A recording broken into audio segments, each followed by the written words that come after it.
하루를 여는 말씀 묵상입니다. 오늘 함께 보실 말씀은 요엘서 2장 12절에서 17절 말씀입니다. 여호와의 말씀에 너희는 이제라도 금식하고 울며 애통하고 마음을 다하여 내게로 돌아오라 하셨나니 너희는 옷을 찢지 말고 마음을 찢고 너희 하나님 여호와께로 돌아올지어다. 그는 은혜로우시며 자비로우시며 노하기를 더디하시며 인애가 크시사 뜻을 돌이켜 재앙을 내리지 아니하시나니 주께서 혹시 마음과 뜻을 돌이키시고 그 뒤에 복을 내리사 너희 하나님 여호와께 소제와 전제를 드리게 하지 아니하실는지 누가 알겠느냐. 너희는 시온에서 나팔을 불어 거룩한 금식일을 정하고 성회를 소집하라. 백성을 모아 그 모임을 거룩하게 하고 장로들을 모으며 어린이와 젖 먹는 자를 모으며 신랑을 그 방에서 나오게 하며 신부도 그 신방에서 나오게 하고 여호와를 섬기는 제사장들은 낭실과 제단 사이에서 울며 이르기를 여호와여 주의 백성을 불쌍히 여기소서.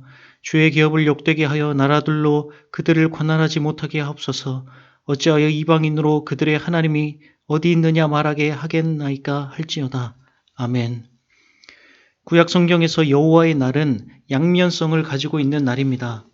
이 날은 주를 사랑하고 주의 뜻대로 살려고 노력했던 백성들에게는 위로와 소망의 날입니다. 하지만 반대로 주를 대적하거나 미워하고 주의 백성들을 핍박한 자들에게는 심판과 공포의 날이 되는 것입니다. 그런데 많은 수의 이스라엘 백성들이 이 양면을 모두 생각하지 못하고 여호와의 날을 한쪽 면인 위로와 보상의 날로만 생각을 했습니다.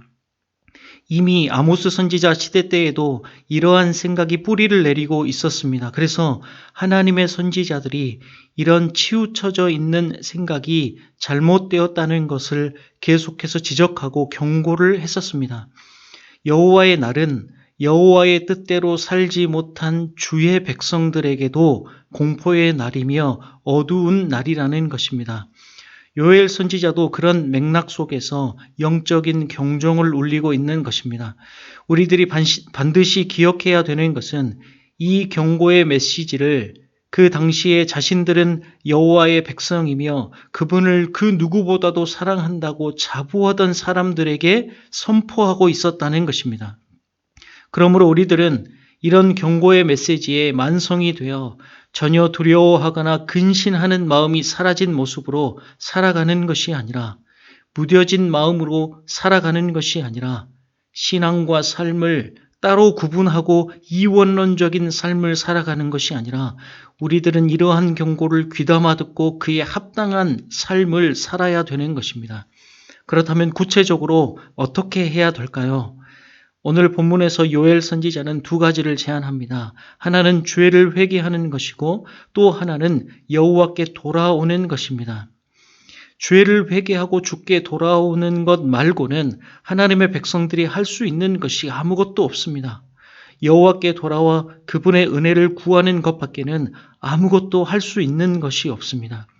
그것이 여호와의 날에 임할 재앙을 피할 유일한 길입니다. 선지자의 이러한 제안에는 근거가 있습니다.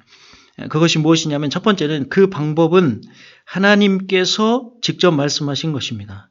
그래서 12절에 여호와의 말씀에 라고 시작하고 있는 것이죠. 그리고 또 하나는 그 방법은 하나님의 성품에 근거하고 있습니다. 13절에 나오는 것처럼 그분은 자비로우시며 노하기를 더디하시며 인애가 크시사 뜻을 돌이켜 재앙을 내리지 않으시는 분이십니다. 이것을 다른 말로 하면 지금 하나님께서는 하나님의 백성들이 회개해서 이미 선포된 심판이 진행되지 않기를 얼마나 간절히 원하시는지 모른다는 것입니다. 그래서 하나님의 백성들이 스스로 회개하고 돌아올 때까지 기다리지 않으시고 먼저 돌아오라고 지금 직접 외치고 계신다는 것입니다.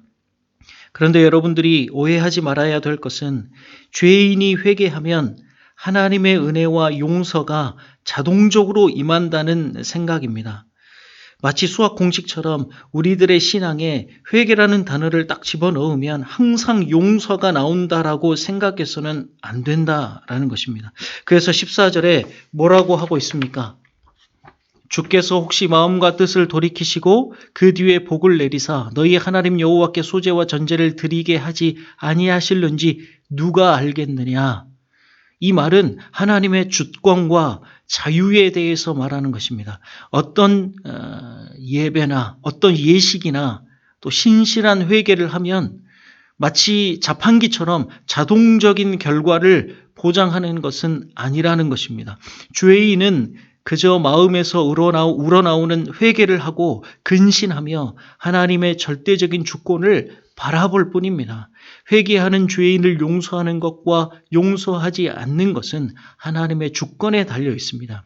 다른 표현으로 하자면 사람들은 결코 하나님의 결정을 조작할 수 없습니다. 그래서 사실 요엘 선지자의 메시지는 우리들에게 긴장감과 불안감을 줍니다.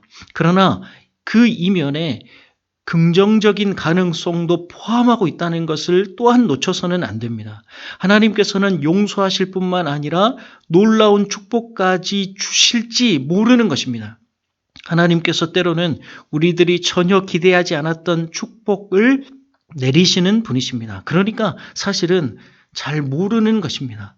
중요한 것은 어떤 교리적인 시스템을 통해 표현되는 믿음을 요구하고 있는 것이 아니라 매우 인격적이고 총체적인 하나님에 대한 믿음을 요구하고 있는 것입니다. 그래서 앞에도 옷을 찢지 말고 마음을 찢고 여호와께 돌아오라라는 표현이 나오는 것입니다.